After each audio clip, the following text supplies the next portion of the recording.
एक मित्र ने पूछा है, क्या मनुष्य की श्रद्धा को तर्क से ललकारा जा सकता है?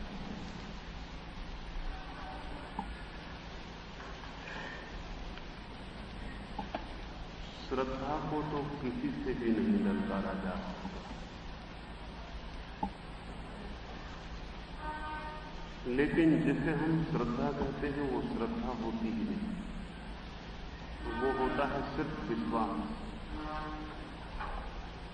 और विश्वास को किसी से भी ललकारा जा सकता है। श्रद्धा और विश्वास के थोड़े से भेद को समझ लेना जरूरी है। विश्वास है अज्ञान की घटना, जो नहीं जानते उनकी मान्यता का नाम विश्वास। श्रद्धा है ज्ञान की चरम परिणति, जो जानते हैं उनके जानने में श्रद्धा है, उसे किसी भी भांति नहीं ललकारा जा सकता। लेकिन जिसे हम श्रद्धा कहते हैं वो श्रद्धा नहीं है, वो विश्वास, बिलीफ। और ध्यान रहे, जो विश्वास करता है वो श्रद्धा तक कभी भी नहीं पहुंचता है। श्रद्धा तक पहुंचना हो तो विश्वास नहीं, संदेह का सहारा लेना जरूरी है। श्रद्धा तक पहुंचना हो तो अंधे होने की जगह आंख का खुला होना जरूरी है। श्रद्धा तक पहुंचना हो तो कुछ भी मान लेने की बजाय जो है उसे खोजना जरूरी है।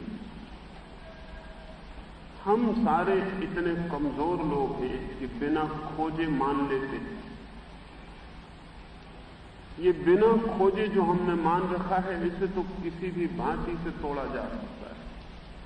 असल में इसे तोड़ने की जरूरत ही नहीं, ये टूटा हुआ ही है। ये हम भी अपने भीतर जानते हैं कि हमारे विश्वास के नीचे कोई बुनियाद नहीं, कोई आधार नहीं। इसलिए विश्वास से भरा हुआ आदमी सदा भयभीत रहता है। ये जिन मित्र ने पूछा है वो भी विश्वास से ही भरे होंगे, इसलिए उन्हें डर है कि कहीं तर्क से उनका विश्वास ललकारा न जाए। तर्क ललकारेगा। तर्क बहुत कीमती है, और जिन्हें श्रद्धा तक पहुंचना है उन्हें तर्क के मार्ग से गुजरना ही पड़ता है। असल में श्रद्धा तब आती है जब सब तर्क हार के गिर जाते हैं, और विश्वास तब आता है जब तर्क किया ही नहीं गया हो। जिसने तर्क किया ही नहीं है वो विश्वासी होता है, और जिसने सब तर्क किए और पाया कि सब तर्क गिर गए, वो श्रद्धा को उपलब्ध होता है। श्रद्धा तर्कों की मृत्यु पर खड़ी होती है, और विश्वास तर्क से बच के आड़ में चिपके खड़े होते। विश्वास अंधेरे की चीजें हैं, श्रद्धा पूर्ण विश्वास की घटना है, पूर्ण प्रकाश की घटना है। श्रद्धा को लेकर हम विश्वास समझ के बड़ी आसानी से जी लेते हैं। ईश्वर का हमें कोई पता नहीं, लेकिन हम मानते हैं कि ईश्वर है। ये भी हो सकता है कि ईश्वर का हमें कोई पता नहीं और हम में से कोई मानता हो कि ईश्वर नहीं है। ये दोनों ही विश्वास। आस्तिक भी विश्वासी है और नास्तिक भी विश्वासी है। उनके विश्वास विपरीत हैं, ये बात दूसरी है, लेकिन दोनों विश्वास, दोनों बिलीफ। विश्वास का लक्षण यही है कि जो हमें पता नहीं है उसके संबंध में भी हम कुछ मान लेते हैं। यदि पता नहीं है ईश्वर के होने का तो आस्तिक भी विश्वासी है और नास्तिक भी विश्वासी। धार्मिक आदमी दोनों से भिन्न होता है। धार्मिक आदमी का मतलब आस्तिक नहीं होता। धार्मिक आदमी का मतलब होता है वो जिसने जाना, और जो जान लेता है वो हां और ना में उत्तर देने में असमर्थ होता है, क्योंकि जो वो जानता है उसमें हां और ना दोनों ही एक साथ सम्मिलित होते हैं। वो जो जानता है उसमें निषेध और विदेह दोनों एक साथ उपस्थित होते हैं। वो जो जानता है उसमें जीवन और मृत्यु, अंधेरा और प्रकाश एक के ही रूप हो जाते। उसमें अस्तित्व और अनस्तित्व एक ही सत्य के दो पहलू होकर रह जाते। श्रद्धा को तो ललकारने का कोई उपाय नहीं, क्योंकि जब सब ललकार खो जाती है तभी श्रद्धा आती है। लेकिन ऐसी श्रद्धा शायद कभी करोड़, 2 करोड़, 10 करोड़ में एक आदमी के पास हो। बाकी लोगों के पास सिर्फ विश्वास होते हैं, और सब विश्वास बेमानी, और सब विश्वास श्रद्धा से रोकने वाले। विश्वास का मतलब यह है कि मंजिल पर पहुंचने के पहले हमने मान लिया कि मंजिल आ गई, और जो आदमी मंजिल पर पहुंचने के पहले मान ले कि मंजिल आ गई, उसकी यात्रा रुक जाए तो आश्चर्य तो नहीं। जब मंजिल आ ही गई तो बात खत्म हो गई। आस्तिक इसी भांति रुका हुआ है, ईश्वर को उसने मान ही लिया है, जानने की कोई जरूरत नहीं रह गई। नास्तिक भी इसी भांति रुका हुआ है, उसने भी जान लिया है कि नहीं है, और जो नहीं है उसे खोजने की क्या जरूरत है। धार्मिक आदमी मानकर नहीं जीता। धार्मिक आदमी बहुत विद्रोही आदमी है, बहुत रिबेलियस। धार्मिक आदमी कहता है जो मैं नहीं जानता उसके संबंध में मैं कुछ भी ना कहूंगा, और जो मैं नहीं जानता उसे जानने की कोशिश करूंगा, और जब तक नहीं जान लेता हूं तब तक मेरा कोई विश्वास नहीं। धार्मिक आदमी मूलतः एग्नोस्टिक होता है। धार्मिक आदमी मूलतः दावेदार नहीं होता है, रहस्यवादी होता है। वो कहता है जो मुझे मालूम नहीं उसे मालूम करने की कोशिश करूंगा, जानने की कोशिश करूंगा, और जिस दिन वो जान लेता है उस दिन बड़ी कठिनाई में पड़ता है। बुद्ध एक दिन सुबह एक गांव में प्रवेश किए हैं, और एक आदमी ने आके बुद्ध से पूछा कि मैं आस्तिक हूं, ईश्वर पर मेरा भरोसा है, मैं आपसे भी पूछना चाहता हूं ईश्वर है। बुद्ध ने उस आदमी को नीचे से ऊपर तक देखा और कहा ईश्वर? ईश्वर कहीं भी नहीं, किस भ्रमजाल में पड़े हो। उस आदमी की जैसे किसी ने जड़ें हिला दी। वो आदमी कब गया। बुद्ध आगे बढ़े। दोपहर एक दूसरा आदमी उसी गांव में उनसे मिलने आया और उसने कहा कि मैं नास्तिक हूं और नहीं मानता कि ईश्वर है, आपका क्या ख्याल है? बुद्ध ने कहा ईश्वर को नहीं मानते, पागल तो नहीं हो गए हो, उसके अतिरिक्त और कोई भी नहीं, वही है। वो आदमी भी सुबह वाले आदमी जैसा कब गया। लेकिन बुद्ध के साथ एक भिक्षु था आनंद, वो बहुत मुसीबत में पड़ गया। उसने दोनों उत्तर सुन लिए। अब वो प्रतीक्षा करने लगा कि कब सांझ हो, कब एकांत मिले, मैं बुद्ध को पूछूं कि तुमने क्या किया। सुबह कहा नहीं, दोपहर कहा हां, लेकिन इसके पहले कि रात हो एक आदमी और आया सांझ को और बुद्ध से कहने लगा कि मुझे कुछ भी पता नहीं है ईश्वर है या नहीं, आप कुछ कहेंगे? बुद्ध चुप ही रह गए। उस आदमी ने 2-4 बार कहा कि कुछ कहो, लेकिन बुद्ध ने आंखें बंद कर ली और वे चुप ही बैठे रहे। आनंद और मुसीबत में पड़ गया कि दिन में 2 उत्तर दिए, सांझ उत्तर भी नहीं दिया। रात जब बुद्ध सोने लगे तो आनंद ने कहा पहले सो मत, अन्यथा मेरी रात भर की नींद हराम हो जाएगी। पहले मुझे बता दो कि असलियत क्या है। बुद्ध ने कहा कौन सी असलियत? आनंद ने कहा सुबह एक आदमी को एक उत्तर, दोपहर दूसरा उत्तर, सांझ तीसरा उत्तर, मैं मुसीबत में पड़ गया हूं। बुद्ध ने कहा वे उत्तर तुम्हें तो नहीं दिए गए, तुमने सुने क्यों? जिसे दिए गए थे उसके लिए थे। आनंद ने कहा और आप मुश्किल करते हैं मेरी, मैं साथ था, मुझे सुनाई पड़ गए हैं और मैं मुसीबत में पड़ गया हूं। बुद्ध ने कहा मैंने तीनों को एक ही उत्तर दिया है, और वो ये कि तुम मुझसे सुन के अगर कोई विश्वास लेने आए हो तो मैं तुम्हें विश्वास देने वाला नहीं। बुद्ध ने कहा मैंने तीनों को एक ही उत्तर दिया है, और वो ये कि अगर तुम मेरे आधार पर अथॉरिटी कोई प्रमाण, कोई आप्त आदमी के आधार पर कोई विश्वास बनाने आए हो तो मैं तुम्हें विश्वास न बनाने दूंगा, क्योंकि जो विश्वास बना लेता है उसकी यात्रा बंद हो जाती है, वो सत्य तक कभी भी नहीं पहुंच पाता। और हम सब विश्वास बनाए हुए लोग, हम शास्त्रों में से विश्वास खोज लेते हैं, गुरुओं में से विश्वास खोज लेते हैं। हम 24 घंटे इस तलाश में हैं कि कोई ऐसा विश्वास मिल जाए जिसके सहारे हम जी लें। हमें सत्य की कोई चिंता नहीं, हमें सहारों की चिंता है, हमें सत्य से कोई संबंध नहीं, हमें सांत्वना चाहिए, हमें सत्य की कोई खोज नहीं, हमें संतोष चाहिए। संतोषी आदमी संतोष की तलाश में विश्वासों को घेर के जी लेता है। विश्वास की कोई जड़ नहीं, कोई आधार नहीं, कोई बुनियाद नहीं। विश्वास सिर्फ हमारे भय के आधार पर खड़े होते हैं। हम भयभीत हैं और अपने अज्ञान को स्वीकार करने की सामर्थ्य भी हम में नहीं है। हम इतने कमजोर हैं कि हम ये भी नहीं कह सकते कि हमें ज्ञात नहीं है, हमें पता नहीं।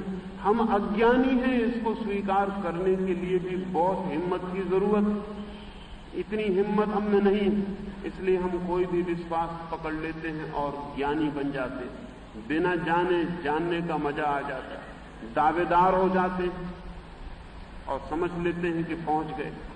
ऐसे पहुंच गए कि बड़े भ्रांति में पड़े हुए लोग विश्वासी हैं।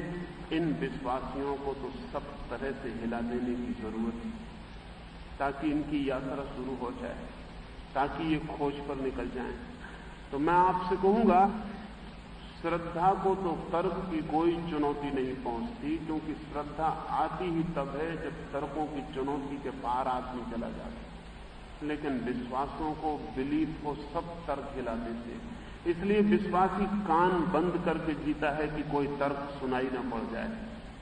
इसलिए विश्वासियों के जहां मंडल हैं और दुकानें हैं, वहां उनको समझाया जाता है कि विरोधी की बात मत सुनना, तर्क की बात मत सुनना, कान बंद कर लेना कि कहीं कोई तर्क भीतर जाकर विश्वास को नष्ट न कर दे। लेकिन ऐसे विश्वास की कीमत कितनी है जो एक तर्क से नष्ट हो जाता है।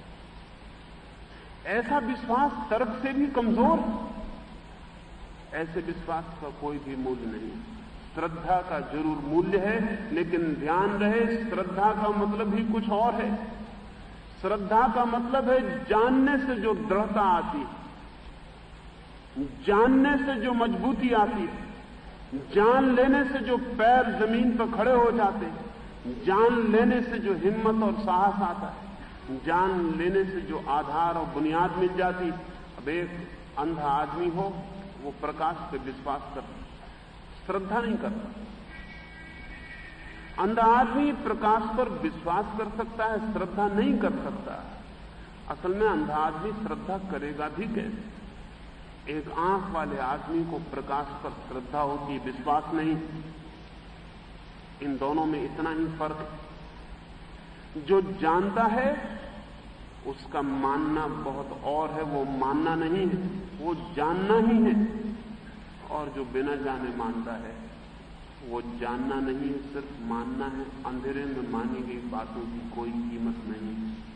ये हमारा देश हजारों साल से इसी तरह के विश्वासों से भरा हुआ है। इन विश्वासों के कारण हम अंधे से अंधे होते चले गए, और इन विश्वासों के कारण हमने आंख खोल के देखना भी बंद कर दिया कि कहीं कोई विपरीत सत्य न दिखाई पड़ जाए, कहीं ऐसा ना हो कि कुछ ऐसा दिखाई पड़ जाए जो हमारे शास्त्र में ना हो, तो बड़ी मुश्किल हो जाए। इसलिए हमने विज्ञान की खोज नहीं की, क्योंकि विश्वासी लोग विज्ञान की खोज नहीं कर सकते। विज्ञान की खोज ये बात मान के चलती है कि संदेह का मूल्य है। विज्ञान की खोज का मौलिक प्रारंभ यही है कि हम संदेह करने में समर्थ हों। हम संदेह नहीं कर सके, इसलिए विज्ञान की खोज नहीं कर सके। हम विश्वास करके जड़ होकर बैठ गए और एक स्टेगनेंट, एक अवरुद्ध समाज, एक मृत समाज हमने पैदा कर दिया। और बहुत डर इस बात का है कि हम इतने हजारों साल के विश्वासी लोग हैं कि अगर हम बदलें तो कहीं ऐसा ना हो कि विपरीत विश्वास को पकड़ लें। नक्सलाइट विपरीत विश्वासी, वो कोई संदेह करने वाला व्यक्ति नहीं। गीता को छोड़ देता है तो कैपिटल को मार्क्स की पकड़ लेता है, और महावीर को छोड़ता है तो मार्क्स के पैर पकड़ लेता है। हम विश्वासी कौम हैं, और खतरा यह है कि इतने परेशान हो गए हैं पुराने विश्वास से कि इस बात का डर है कि कहीं हम नए विश्वास न पकड़ लें। और ध्यान रहे, पुराने विश्वासों से भी खतरनाक होते हैं नए विश्वास, क्योंकि जब तक वे इतने पुराने ना हो जाएं तब तक उनसे छूटने का फिर उपाय नहीं होता। वहां रूस में भी यही हुआ। रूस एक विश्वासी कौम, और 1917 तक उसने अंधे की तरह ईसाइयत पर विश्वास किया। फिर वो अंधापन बदला, आंख नहीं खुली, सिर्फ अंधेपन ने शक्ल बदल ली। और जहां मस्जिद और मंदिर और जीसस का चर्च था, वहां क्रेमलिन के लाल सितारे आ गए। और जहां जीसस और उनके अपस्टल्स थे, ल्यूक थे और मार्क थे और सेंट जॉन थे, वहां स्टेलिन और लेनिन और मार्क्स बैठ गए। फर्क कुछ भी ना हुआ, देवता बदल गए। और ध्यान रहे, नए देवता खतरनाक सिद्ध होते हैं, क्योंकि उनको मारने में, उनसे छुटकारा पाने में फिर हजारों साल लगते हैं, तब उनसे छुटकारा हो पाता। हमारे देश के सामने भी वही सवाल। हम विश्वासी कौम हैं, यह हमारा सबसे खतरनाक लक्षण। इसमें खतरा यही है कि किसी दिन हम विश्वास बदलें तो कहीं ऐसा ना हो कि हम कोई दूसरा विश्वास पकड़ लें। इसलिए हमें अब बहुत सचेत हो जाना चाहिए विश्वास से, और समझ लेना चाहिए कि बिना जाने जो भी पकड़ा जाएगा वो नुकसान पहुंचाता है। बड़ा नुकसान तो ये पहुंचाता है कि हमारे सत्य की जिज्ञासा अवरुद्ध हो जाती है। बड़ा नुकसान ये पहुंचाता है कि हमारी पूछने की क्षमता क्षीण हो जाती है, फिर हम प्रश्न नहीं उठा पाते। और बड़ा नुकसान ये पहुंचाता है कि सत्य की जो रोज दैनंदिन खोज है वो समाप्त हो जाती है। जबकि खोज रोज जारी रहे तो ही जीवन जारी रहता है। जैसे नदी बहती रहे तो ही सागर तक पहुंचती है, कोई तालाब सागर तक नहीं पहुंचता। तालाब बड़ा विश्वासी है, वो जहां रुका है उसी को सागर समझ लेता है, फिर जाने की कोई जरूरत नहीं रह जाती। नदी बड़ी संदेहग्रस्त, वो भागती है, खोजती है, पुकारती है, दौड़ती है, तोड़ती है मार्गों को, अनजान अपरिचित रास्तों पर भटकती है और सागर तक पहुंचती है। और जब तक नहीं पहुंच जाती तब तक मानती नहीं। मैं उस व्यक्ति को धार्मिक कहता हूं जिसका चित्त नदी की भांति है, जो खोज पर निकला है। उस आदमी को मैं मुर्दा कहता हूं, और मुर्दा आदमी धार्मिक नहीं हो सकता, जो तालाब की तरह बंद होकर बैठ गया और जिसने समझा कि सब पा लिया गया है, सब विश्वास कर लिया गया है, अब और कुछ खोजने को नहीं। उन्हीं मित्र ने एक सवाल और पूछा।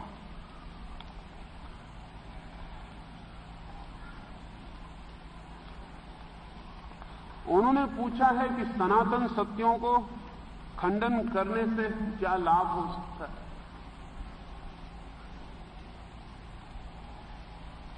उन्होंने पूछा है, आज का नया विचार भी कल पुराना हो जाएगा, तो फिर पुराने विचार छोड़ने से फायदा भी क्या है।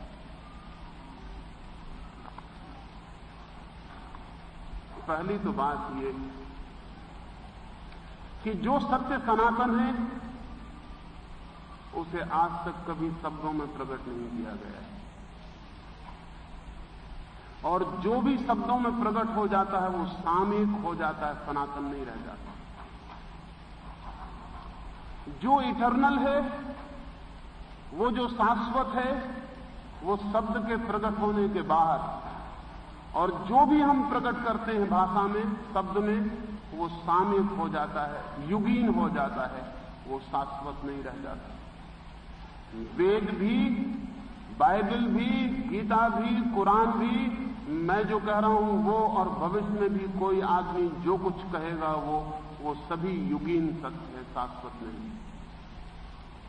निश्चित ही जिन्होंने युगीन सत्य कहे हैं उन्होंने सनातन सत्य को जाना, लेकिन जो जाना जाता है वो कहा नहीं जा पाता है, कहते ही युगीन हो जाता है। जो जाना जाता है वो कुछ और है, और जो कहा जाता है वो कुछ और। रविन्द्रनाथ मर रहे थे, मरण शैया पर, और एक बूढ़े मित्र ने जाके उनको कहा कि आप तो आनंदित हो, अनुग्रहित हो, परमात्मा को धन्यवाद दें कि आपको जो गाना था वो आपने गा लिया, जो कहना था वो कह दिया। रविन्द्रनाथ ने 6000 गीत लिखे। उस आदमी ने कहा कि इतने ज्यादा गीत किसी आदमी ने कभी नहीं लिखे, पूरी पृथ्वी पर नहीं लिखे। शैली को जिसे यूरोप में महाकवि कहते हैं उसके भी 2000 गीत ही, आपने 6000 गीत लिखे। सब गीत संगीत में बांधा जा सकते हैं, ऐसे गीत।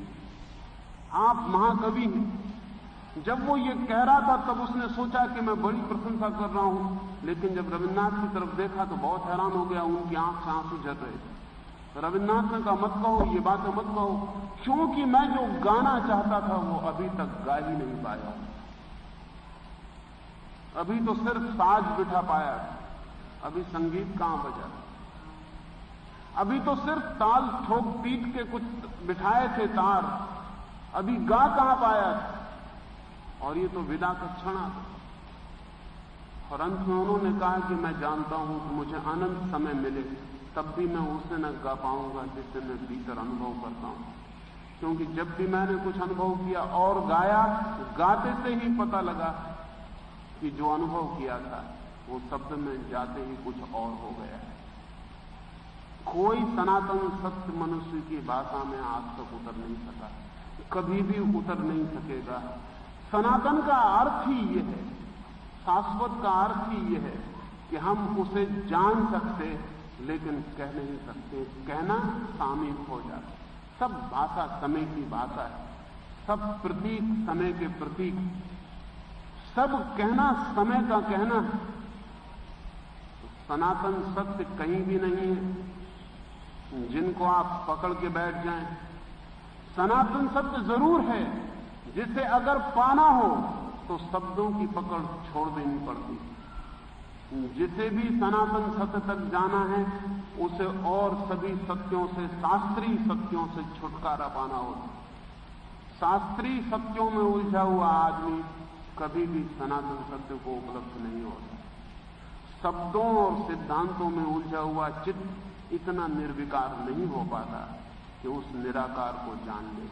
शब्दों का भी अपना आकार है, हर शब्द का अपना आकार है, और जो चित्त शब्दों से भरा है वो कभी आकार के ऊपर नहीं उठ पाता। शायद आपको पता ना हो कि हर शब्द की अपनी एक छवि।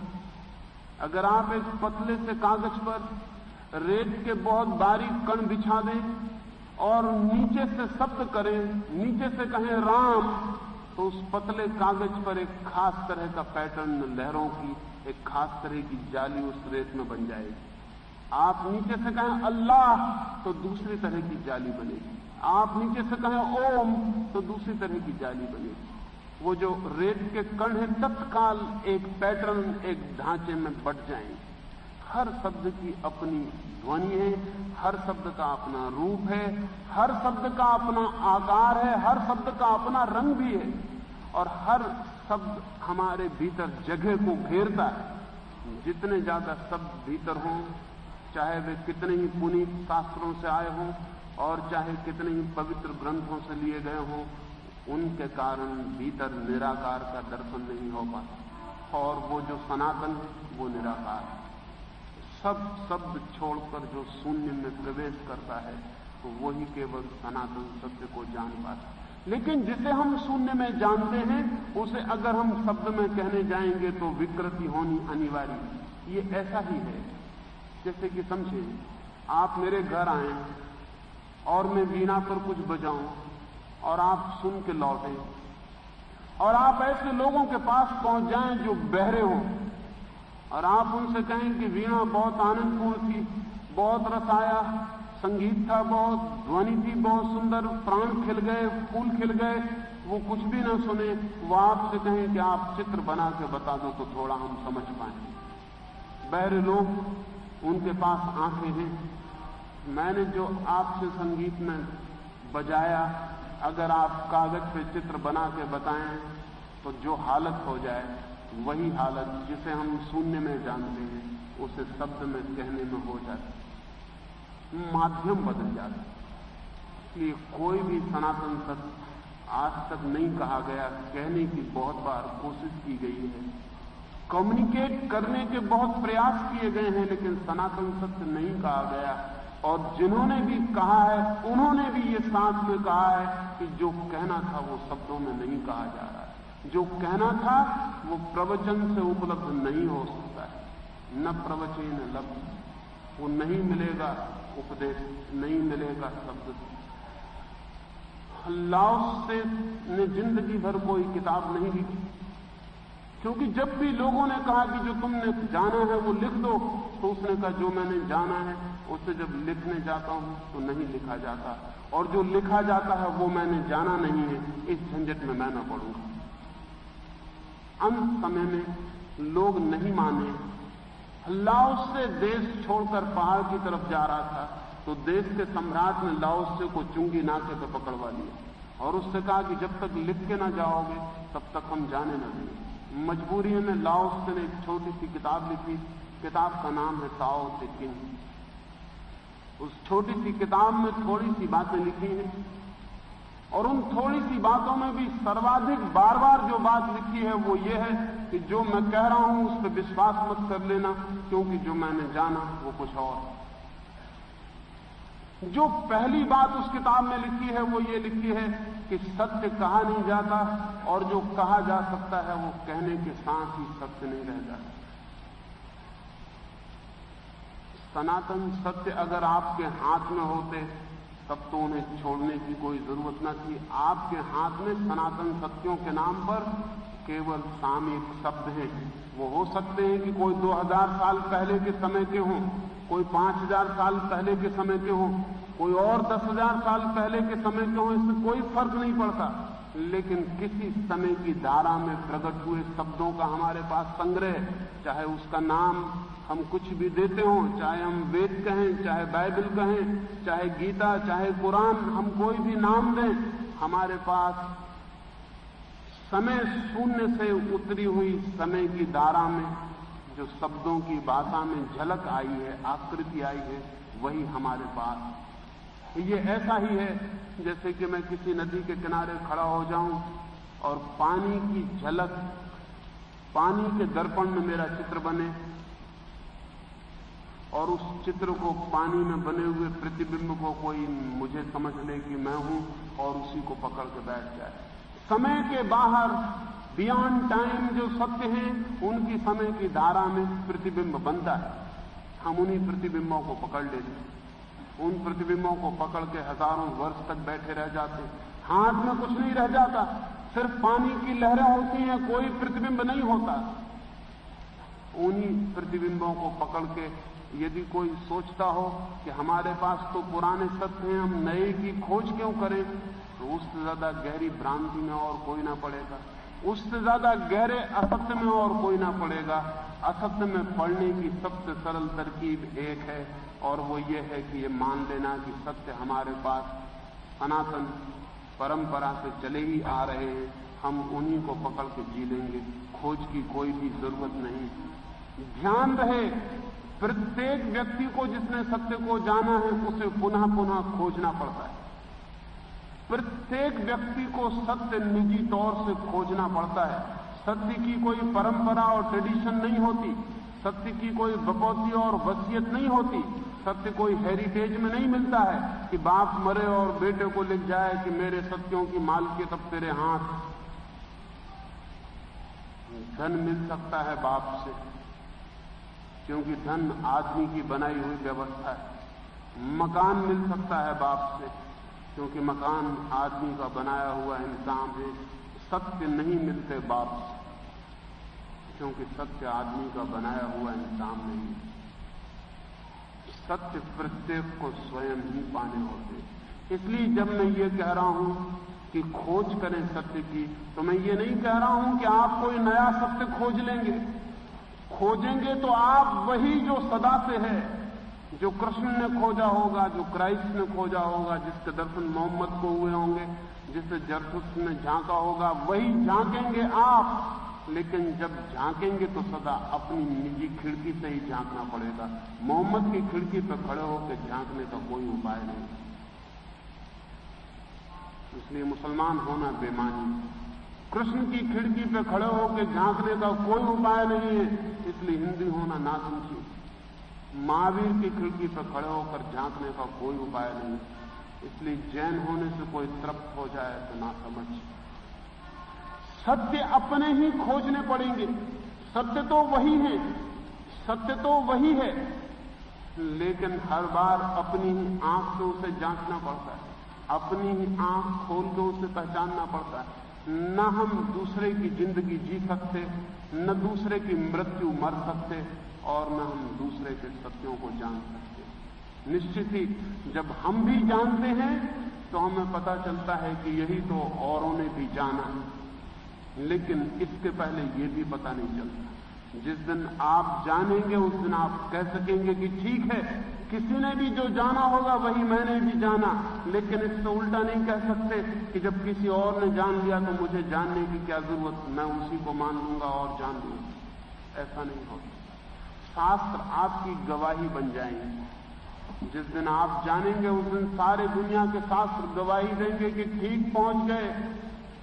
उस दिन आप शास्त्रों को समझ पाएंगे कि मैं भी वहीं खड़ा हूं जहां इस शास्त्र को कहने वाला खड़ा रहा होगा, लेकिन उसके पहले कोई भी उपाय नहीं, उसके पहले शास्त्रों से कुछ भी मिल नहीं सकता है। मैं आपसे पुराने सत्य छोड़ने को नहीं कह रहा हूं।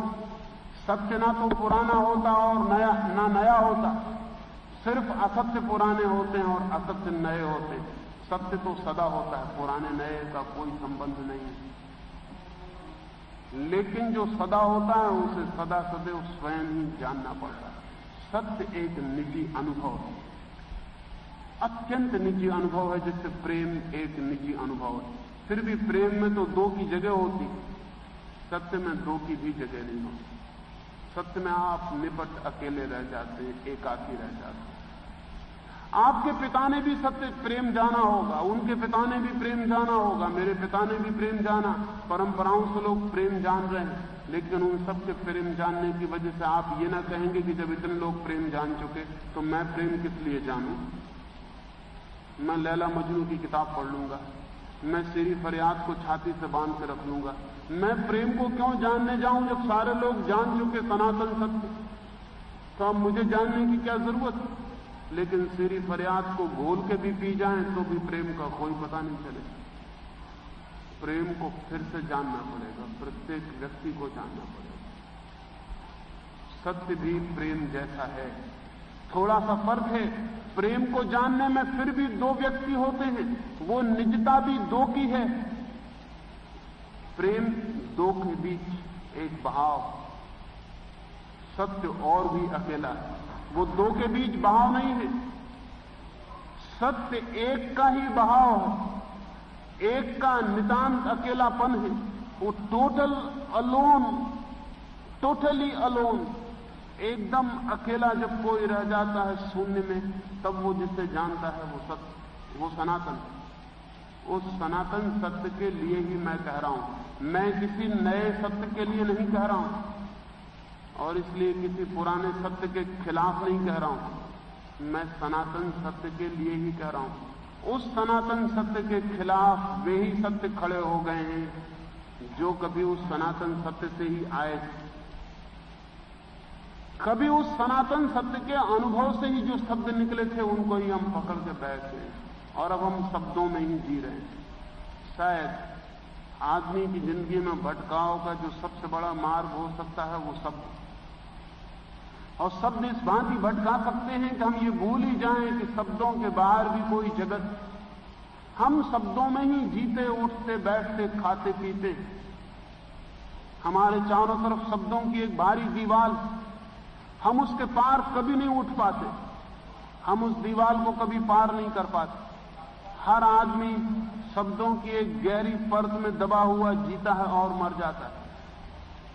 इन शब्दों से थोड़ा ऊपर उठना पड़े, क्योंकि जो है वहां कोई शब्द नहीं, वहां शांति। जो है वहां कोई सिद्धांत नहीं, वहां परम जीवन। लेकिन हमारी कठिनाई ये है, हमारी कठिनाई ये है कि हम शब्दों में बात करते हैं, शब्दों में संवाद करते हैं, मजबूरी है, इसके सिवा कोई उपाय भी नहीं है। लेकिन ये शब्दों में बात करते करते करते करते शब्द ही शब्द हमारे पास रह जाते हैं और हम एक कंप्यूटर हो जाते हैं जिसके पास शब्द ही शब्द है और भीतर कुछ भी नहीं रह जाता। नहीं मैं ये कह रहा हूं कि आप शब्दों को छोड़ के गूंगे हो जाएं। मैं कह सिर्फ इतना रहा हूं कि शब्दों के बाहर भी आपके अस्तित्व का कोई द्वार खुला रहे। उसी द्वार से सनातन उतरता है, उसी द्वार से सत्य उतरता है। और जिस दिन सत्य उस द्वार से आता है उस दिन आप भी भली भांति जानते हैं कि इसे शब्दों में कहने का कोई भी उपाय नहीं। सुना है मैंने कि फरीद तीर्थ यात्रा पर निकला है और निकलता है कबीर के आश्रम के पास। तो फरीद के साथी उससे कहते हैं कि हम कबीर के आश्रम में रुक जाएं 2 दिन, आप दोनों की बातें होंगी तो हमें सुन के बड़ा आनंद होगा। फरीद कहता है कि रुकेंगे जरूर, शायद बातें भी हों लेकिन तुम सुन न पाओगे।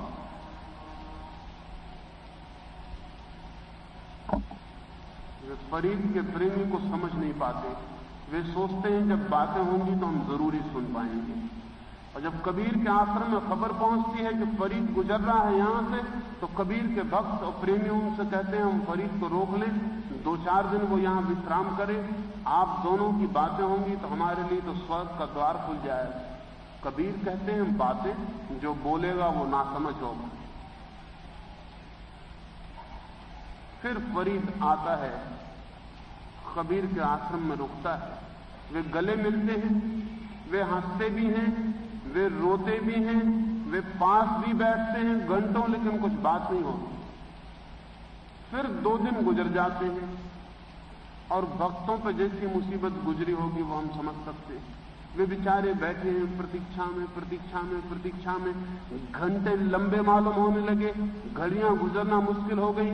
वो फरीद और कबीर बोलते नहीं, कभी एक दूसरे की तरफ देख के हंसते हैं, कभी एक दूसरे की तरफ देख के रोते हैं, कभी एक दूसरे को गले मिल जाते हैं, कभी एक दूसरे का हाथ हाथ में ले लेते हैं, लेकिन चुप्पी है कि नहीं टूटती, शब्द है कि नहीं फूटता। फिर 2 दिन भी गुजर गए, फिर विदा भी हो गई। विदा होते ही कबीर के शिष्यों ने कबीर को पकड़ा और कहा कि ये क्या किया, 2 दिन हमारी मुसीबत कर दी, बोले क्यों नहीं? कबीर ने कहा अगर मैं बोलता तो मैं ना समझ हो जाता, क्योंकि जो मैं जानता हूं वो बोला नहीं जा सकता और उसे फरीद भी जानता है। अब उससे अगर मैं कुछ भी बोलता तो वो गलत होता। तुमसे मैं कुछ बोलता हूं वो थोड़ा बहुत गलत होता ही है, लेकिन चल जाता है क्योंकि तुम्हें सही का कुछ भी पता नहीं। और तुमसे बिना बोले नहीं चलेगा, फरीद से बिना बोले भी चल गया। हमने एक दूसरे को समझा, हम एक दूसरे से बोले चुप्पी में, मौन में। फरीद के शिष्यों ने गांव के बाहर होते ही फरीद को कहा कि आपने ये क्या किया, ये कैसा अन्याय, ये हम पे कैसी जाति 2 दिन गुजारने मुश्किल हो गए, ये कैसी ऊप पैदा कर दी, आप बोले क्यों नहीं? फरीद ने कहा मैंने तो तुमसे पहले ही कहा था कि बोलेंगे जरूर, लेकिन तुम सुन ना सकोगे। एक और बोलना भी है जो शब्दों के बिना हो। और ऐसे कबीर जैसे आदमी के पास जो निशब्द में जीता हो, उससे शब्द में बुलवा के क्या तुम मेरी फजीहत करती? जिसने असली सूरज को देखा है उसके सामने मिट्टी के दिए रखने से कुछ मतलब था,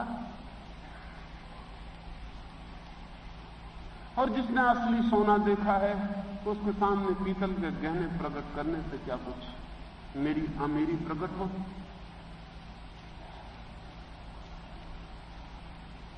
नहीं, सत्य आज तक कहा नहीं गया है।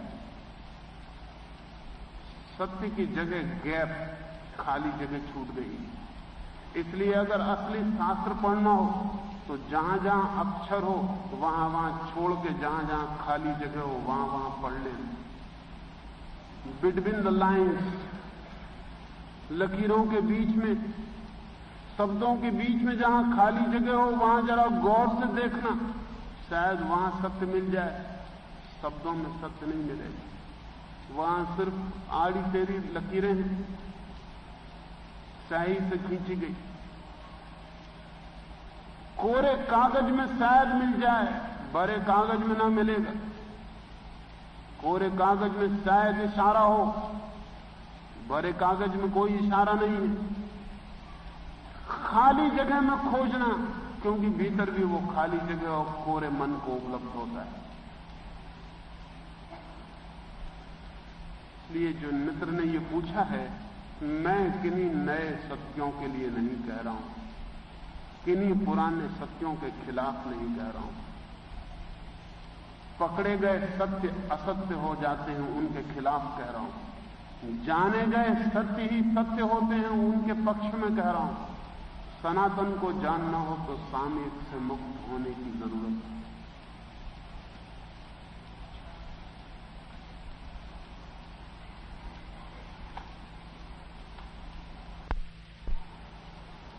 कि मादक द्रव्य, नशीली चीजें, शराब आदमी को शैतान बना देती,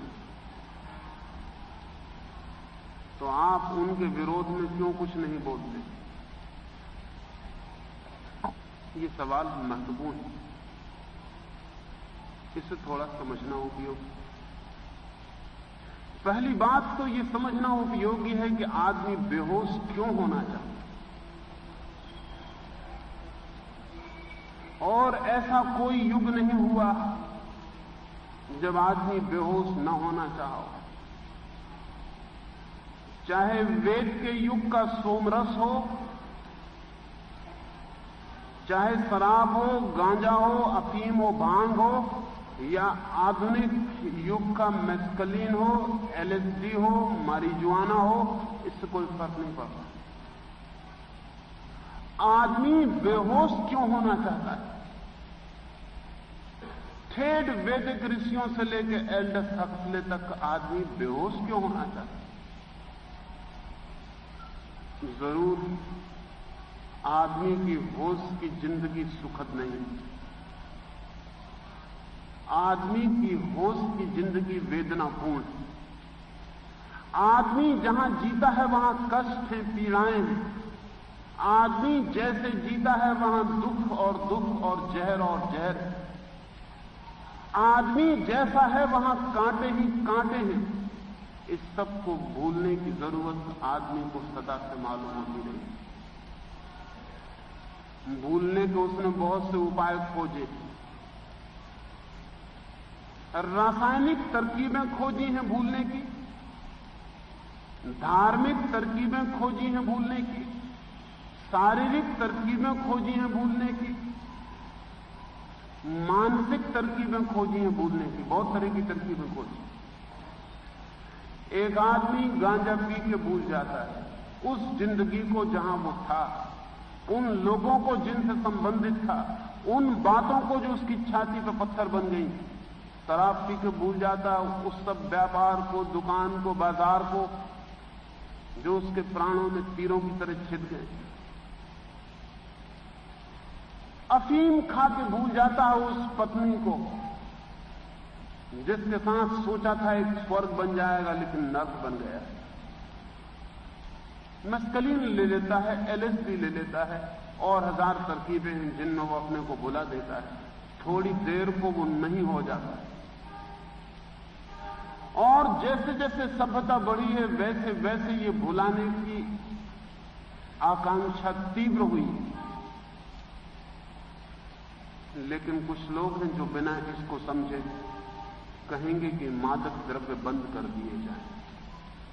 मैं उन लोगों में से नहीं हूं, और मैं मानता हूं उनकी दृष्टि अवैज्ञानिक।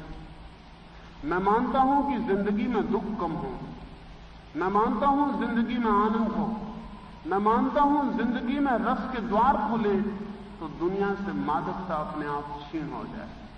मैं नहीं मानता हूं कि हम मादक द्रव्य बंद कर दें तो दुनिया में रस और आनंद बढ़ जाए। हाँ, इतना ही हो सकता है, ठीक शराब न मिले तो लोग स्प्रिट की बोतलें पी लें और मर जाएं।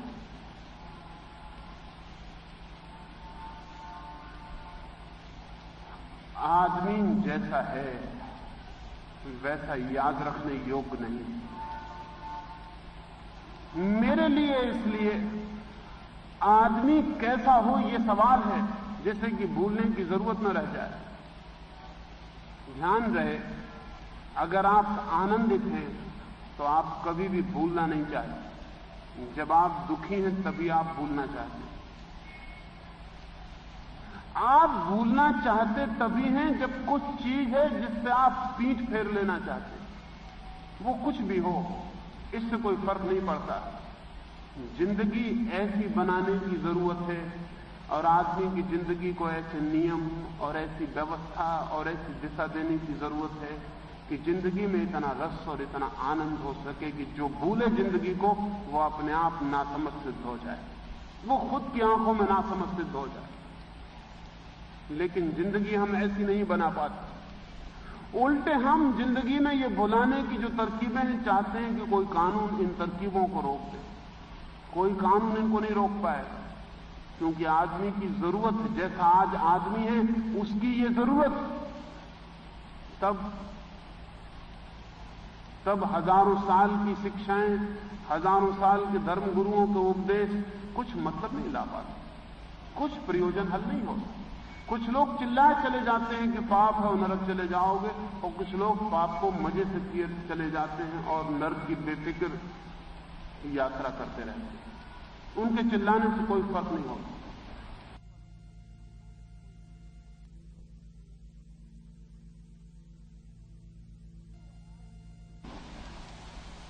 जरूर आदमी की जरूरत कहीं ज्यादा गहरी है कि वो नरक से भी भयभीत नहीं होता और पाप से भी भयभीत नहीं होता। और फिर कभी इन धर्म गुरुओं की पूरी बातों को सुने तो बड़ी हैरानी होगी। वे धर्म गुरु यहां तो कहते हैं लोगों से कि शराब मत पीना, लेकिन बहिष्ठ में शराब के चश्मे बहाते। वे कहते हैं बहिष्ठ में, स्वर्ग में शराब के झरने बह रहे, और यहां एक चुल्लू शराब के लिए नरक भिजवा रहे हैं। तो देवताओं की क्या हालत हुई होगी अब तक, जहां शराब के चश्मे बह रहे हैं। और उसी स्वर्ग में जाने के लिए बेचारा एक चुल्लू शराब छोड़ रहा है आदमी की किसी तरह वहां पहुंच जाए जहां झरने बह रहे हैं। यहां वे धर्मगुरु समझा रहे हैं कि स्त्री से बचना, और वहां वो समझा रहे हैं कि स्वर्ग में जो अप्सराएं हैं वो 16 साल से ज्यादा की नहीं होती, उम्र की उम्र 16 साल पर रुक जाती है। और उन्हीं अप्सराओं को पाने के लिए यहां स्त्रियों से भागना पड़ेगा, बचना पड़ेगा। ये सब क्या पागलपन है।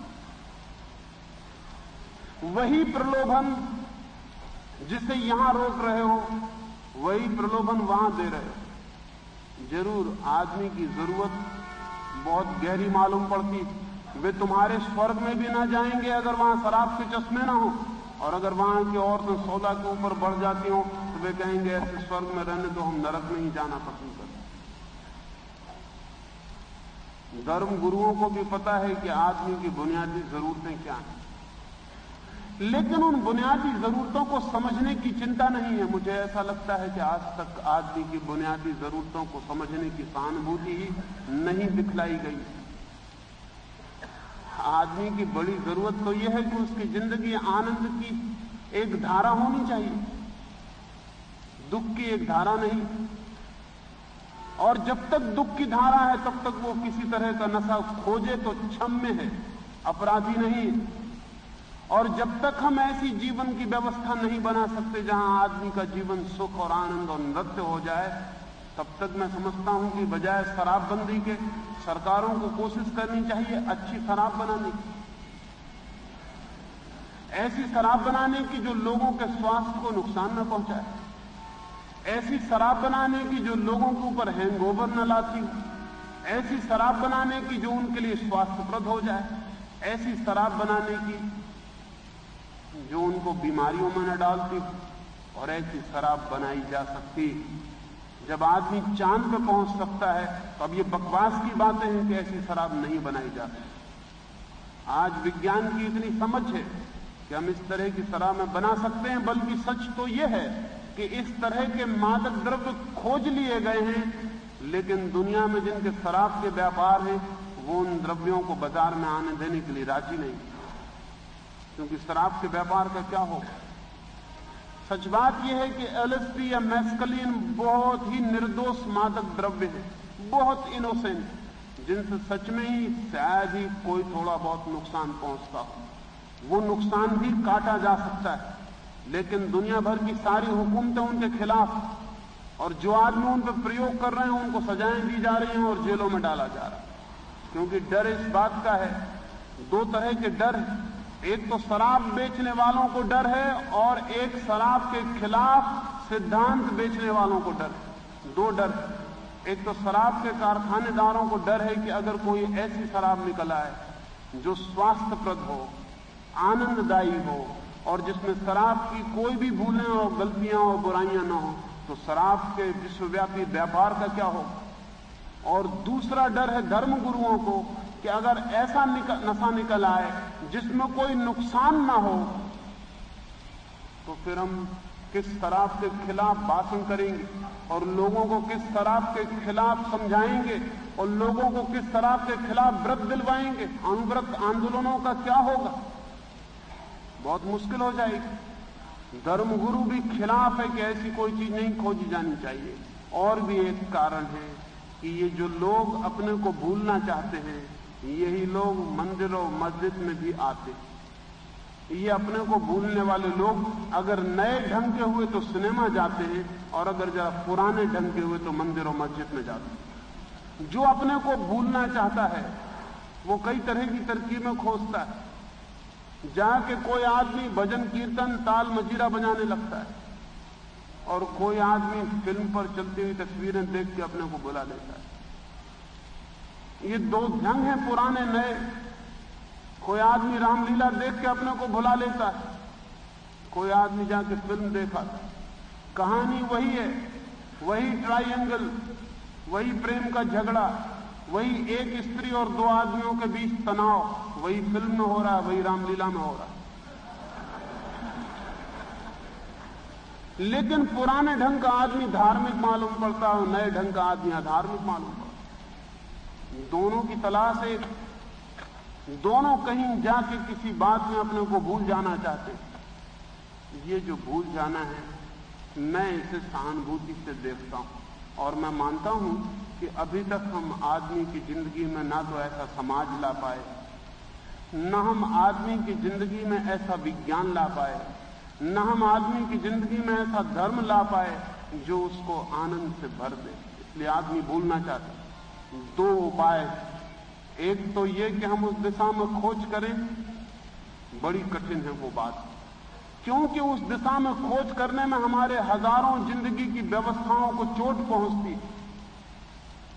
अब जैसे उदाहरण के लिए मैं एक आध उदाहरण दूं, क्योंकि ये तो बहुत बड़ी बात होगी, जरूरत होगी तो कल मैं आपसे फिर बात करूं। एक आध उदाहरण दूं। जो बच्चे मां के पास बड़े होते हैं उनकी जिंदगी में बहुत सुख होना बहुत मुश्किल है। ये बहुत अजीब सी बात मालूम पड़ी। असल में मां के पास जो बच्चा बड़ा होगा उसे मां के दो रूप देखने पड़ते हैं एक ही साथ। कभी मां बहुत प्रसन्न होती है, आनंदित होती है, बच्चे को प्रेम करती है। कभी मां बहुत नाराज होती है, बहुत दुखी और परेशान होती है और बच्चे को मारती भी है, ठोकती भी है, क्रोध भी करती है। बच्चा उसी मां को प्रेम भी करता है और जब वो उसे क्रोध करती है, मारती ठोकती, तो उसे ही घृणा भी करता है। अब उस बच्चे की जिंदगी में एक बहुत ही दुर्घटना घट जाती है। वो एक ही व्यक्ति को प्रेम भी करता है और घृणा भी करता है। एक ही व्यक्ति के संबंध में उसका दोहरा रुख हो जाता है, प्रेम का और घृणा का, और इसी में वो बड़ा होता है। अब जो लोग जानते हैं वो कहते हैं कि जब तक बच्चे मां के पास बड़े होंगे तब तक कभी पति पत्नी सुखी नहीं हो सकते, क्योंकि वो जो लड़का है कल पति बनेगा और वो जिस स्त्री को प्रेम करेगा उसी स्त्री को घृणा भी करेगा। उसकी पूरी आदत मां के साथ जी के एक ही स्त्री को घृणा करने और प्रेम करने की। वो जिस स्त्री को भी प्रेम करेगा एक तरफ से प्रेम का हाथ बढ़ाएगा, दूसरी तरफ से घृणा की छुरी भी तैयार रखेगा। सांझ प्रेम करेगा, सुबह गर्दन दबाएगा, दोपहर क्षमा मांगेगा, शाम फिर प्रेम करेगा और ये चक्कर चलेगा। एक ही व्यक्ति के संबंध में दोहरी भावनाएं बहुत खतरनाक सिद्ध होने वाली है। इजराइल में उन्होंने एक छोटा सा प्रयोग किया है किबुत्ज में, जिसमें उन्होंने बच्चों को मां से दूर रखने की कोशिश की। दूर रखने का मतलब ये नहीं कि मां से नहीं मिलने दिया है, मां से मिलने दिया जाता है। मां कभी कभी आके स्कूल में, नर्सरी में बच्चे को मिल जाती है, तब बच्चा मां का एक ही रूप देख पाता है, प्रेम से भरा हुआ, और उसके मन में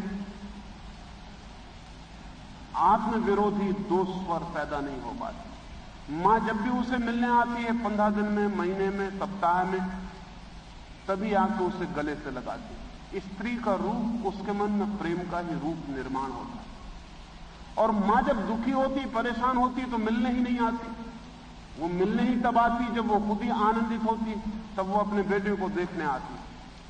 18-20 साल तक बेटा पलता है नर्सरी में, मां उससे मिलती है, बाप उससे मिलता है, मां के साथ उसका एक ही संबंध होता है, प्रेम का, और स्त्री के प्रति उसकी धारा भविष्य में एक ही होगी, प्रेम की। दूसरी बात, वो मां बाप को दोनों को लड़ते नहीं देख पाता। जो कि घर में रहे तो अंधा लड़का भी देख लेगा, उसके लिए आंखें होने की जरूरत नहीं है, क्योंकि मां बाप के बीच शांति के क्षण इतने कम होते हैं और युद्ध के क्षण इतने ज्यादा होते हैं कि उसके लिए अंधा होना हो तो भी दिखाई पड़ जाएगा कि मां बाप लड़ रहे हैं। और जब बच्चा बचपन से मां बाप को लड़ते देखता है तो लड़ना जिंदगी का हिस्सा हो जाता है, और हर बच्चा अपने मां बाप को अपनी जिंदगी में पुनरुक्त करता है, रिपीट करता है स्वभावतः। लड़कियां अपनी मां को दोहराती हैं, लड़के अपने बाप को दोहरा देते हैं, और करीब करीब वही कहानी हर पीढ़ी में वापस दोहरती है। जो आपके पिता ने अपनी मां के साथ किया था, वो अपनी पत्नी के साथ आप किए चले जाते। थोड़े बहुत फर्क होते, लेकिन उन फर्कों से कोई बहुत फर्क नहीं पड़ता। हर कहानी उसी ढांचे में दौड़ती चली जाती। किबुत्ज में मां बाप जब दोनों साथ आते तो किबुत्ज के नर्सरी में आके तो लड़ते नहीं, अगर घर लड़े हों तो उस दिन आते ही नहीं। जब दोनों भले मन में होते हैं, मित्रतापूर्ण होते हैं, शत्रुतापूर्ण नहीं होते, जब दोनों के मन में प्रेम चल रहा होता, तलाश नहीं चल रहा होता, तब वो बच्चे को देखने आते। बच्चे के मन में उन दोनों की जो प्रतिमा है वो आपस के प्रेम की प्रतिमा निर्मित होती है। ये बच्चा बहुत और तरह की जिंदगी जी सकेगा। इस बच्चे को शायद शराब की जरूरत कम पड़े। ये बच्चा शायद नशे में खोना जरूरी ना समझे। ये मैंने एक पहलू की बात कही, जिंदगी मल्टी डायमेंशनल, जिंदगी के बहुत आयाम, और जिंदगी के सब आयामों की खोज की जाए तभी हम कहीं ऐसे आदमी को जन्म दे पाएं जिसे नशे की जरूरत ना हो। लेकिन मुरारजी भाई देसाई को इससे कोई मतलब नहीं। उनको मतलब है कि शराब नहीं होनी चाहिए।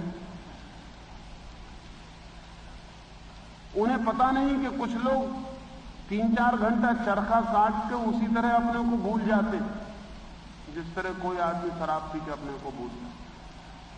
असल में चरखा भी अगर 6 घंटे आप बैठ के काटते रहें तो चरखा भी बड़ा ही इंटॉक्सिकेंट, क्योंकि 6 घंटे तक इतना बोर्डम का काम कोई भी आदमी करे तो बुद्धि तो क्षीण होती है। चरखा काट रहा है, चरखे के साथ घूमते घूमते तंद्रा पैदा हो जाती। बुद्धि को काम करने की कोई जरूरत तो होती नहीं चरखे में। बुद्धि निष्क्रिय पड़ी रह जाती है और चरखे का चक्का घूमता जाता है एक अनवरत, एक ही धारा में, रिपीटेडली, मोनोटोनस, जैसे कोई राम राम राम राम राम राम जपता रहता है, ऐसा चरखा घूमता रहता। चरखे की रुनधुन घूमती रहती। 4-6 घंटे में चरखा वैसे ही मजा देता है जैसे कि नशा मजा देता है।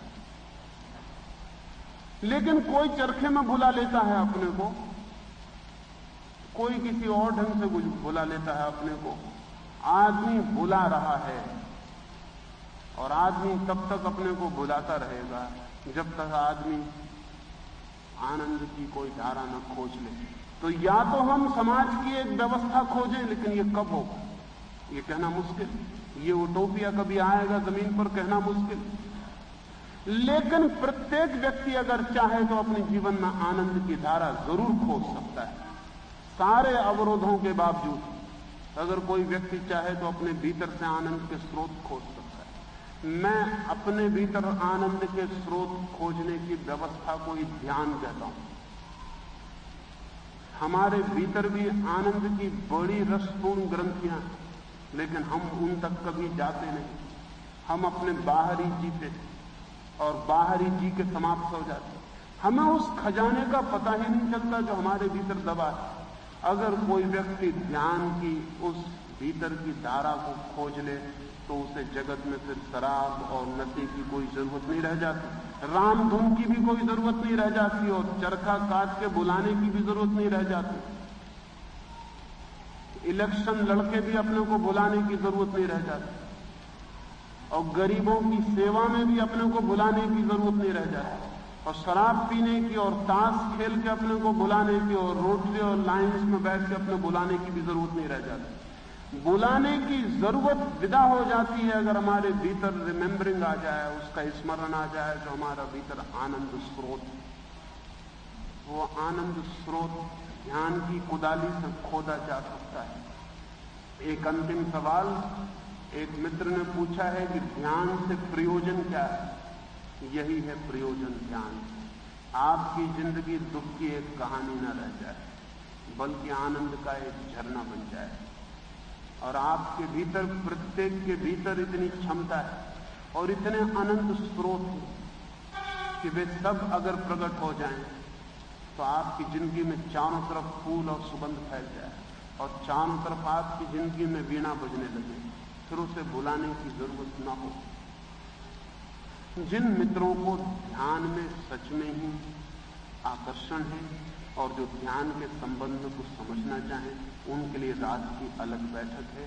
तो ध्यान के संबंध में और भी 4-6 प्रश्न हैं, वो मैं रात की बैठक में ही बात करूंगा, क्योंकि ध्यान के संबंध में समझने से कुछ नहीं होगा, ध्यान को करने से कुछ होगा।